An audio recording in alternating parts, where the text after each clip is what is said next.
গত 17 বছর আমরা অপেক্ষা করেছিলাম বাংলাদেশে গণতন্ত্র প্রতিষ্ঠা হবে, কিন্তু 12ই ফেব্রুয়ারি বাংলাদেশে যেটা প্রতিষ্ঠিত হয়েছে সেটা গণতন্ত্রের বদলে বাংলাদেশে জিয়াতন্ত্র প্রতিষ্ঠা করা হয়েছে।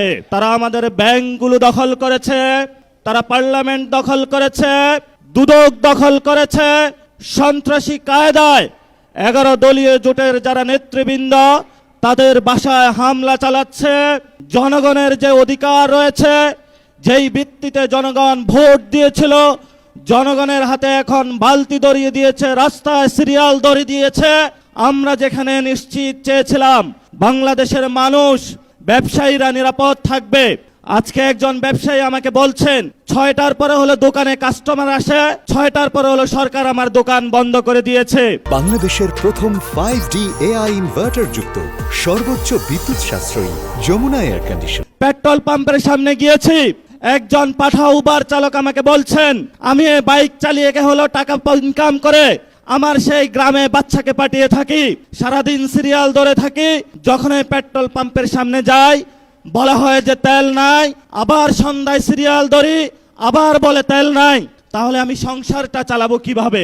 বাংলাদেশের সাংবিধানিক যে প্রতিষ্ঠানগুলো রয়েছে সেই সাংবিধানিক প্রতিষ্ঠানগুলোকে আমরা যখন একটি নতুন বাংলাদেশে সংস্কার নিশ্চিত করতে চেয়েছিলাম, দুদকে সংস্কার নিশ্চিত করতে চেয়েছিলাম, বিচারালয়ে সংস্কার নিশ্চিত করতে চেয়েছিলাম, পুলিশ প্রশাসনের সংস্কার নিশ্চিত করতে চেয়েছিলাম, সাংবাদিক ভাইদের সংস্কার নিশ্চিত করতে চেয়েছিলাম, সেখানে হলো মাননীয় প্রধানমন্ত্রী তার চিরচারিত অভ্যাস হাওয়া বোবেনের ভাই বারাদেরকে নিয়ে এসেছে, কাউকে দুদুকে বসিয়েছে, কাউকে বাংলাদেশ ব্যাংকে বসিয়েছে, কাউকে বিচারালয়ে বসিয়েছে, কাউকে হলো পুলিশ প্রশাসনে বসিয়েছে, কাউকে হলো পার্লামেন্টে নিজে মুখ বন্ধ করে তাকে হলো তার গ্রিন কার্ড দিয়ে বলেছে তুমি যা ইচ্ছা বাংলাদেশের মানুষের সাথে গাদ্দারি করতে পারো, তোমাকে আমি গ্রিন কার্ড দিয়ে দিলাম।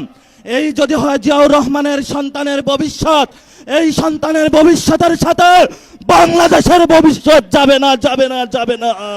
বাংলাদেশের ভবিষ্যৎ যাবে উসমান হাদির পথে, বাংলাদেশের শান্তির পথ যাবে আমাদের 71-এর শহীদদের পথে, বাংলাদেশের ভবিষ্যৎ যাবে 24-এর গণ অভ্যুত্থানের শহীদদের পথে। যদি এই পথে বাধা হয়ে দাঁড়ায় আমরা তাদেরকে প্রতিরোধ করতে প্রস্তুত আছে ইনশাআল্লাহ।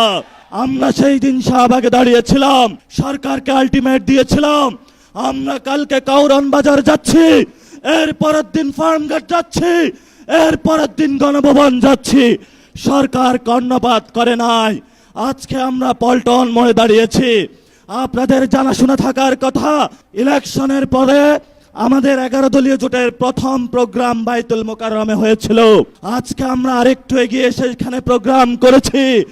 ইনশাআল্লাহ আমাদের এই মিছিল যদি সরকার সঠিক পথে না আসে, জনগণের গণভোটের রায় বাস্তবায়ন না করে, সংস্কার প্রক্রিয়া বাস্তবায়ন না করে, জনগণের অধিকার নিশ্চিত না করে, দ্রব্যমূল্যের দাম না কমায়, জ্বালানি সংকটের নিরসন না করে, এবং বিচারালয় থেকে শুরু করে সকল যে জায়গায় সরকার গুন্ডা সন্ত্রাসী হাওয়া বোবেনের লোক বসিয়েছে, গণতান্ত্রিক প্রক্রিয়ায় সরকারের সেই প্রতিষ্ঠানগুলোকে জনকাছের কাছে যদি ন্যস্ত না করা হয়, আমাদের এই মিছিল পরবর্তীতে কাকরাইল যাবে। এক এক করে সরকার যে পরিকল্পনা করছে বাংকার বানানোর জন্য, আমরা সেই বাংকারে গিয়ে উপস্থিত হয়ে বলবো বাংলাদেশ স্বাধীন। সেই স্বাধীনতার আওয়াজ দিয়ে আমাদের এই মিছিল চলবে, আজাদির সংগ্রাম চলবে। আপনারা দেখেছেন পার্লামেন্টে আমরা যেমন ডিসিপ্লিন, রাজপথ ডিসিপ্লিন। সরকারের প্রশাসনের ভাইদেরকে বলবো আমরা এখানে ডিসিপ্লিন কায়দায় আছি, ভবিষ্যতেও থাকবো। অতীতে যেই ধরনের জনহয়রানিমূলক প্রোগ্রামগুলোতে কোনো কর্মসূচি আপনারা বাস্তবায়ন করেছেন, সেইভাবে যদি কোনো কিছু করা হয় আপনাদের সাথেও আমাদের প্রতিহত হবে ইনশাআল্লাহ। আসছে ফাগুনে, বসন্ততে, আগামীর দিনগুলোতে দ্বিগুণ, তিনগুণ, চতুর্গুণ হয়ে ইনশাআল্লাহ আমরা মাঠে ফিরবো। ইনকিলাব জিন্দাবাদ, আজাদি জিন্দাবাদ।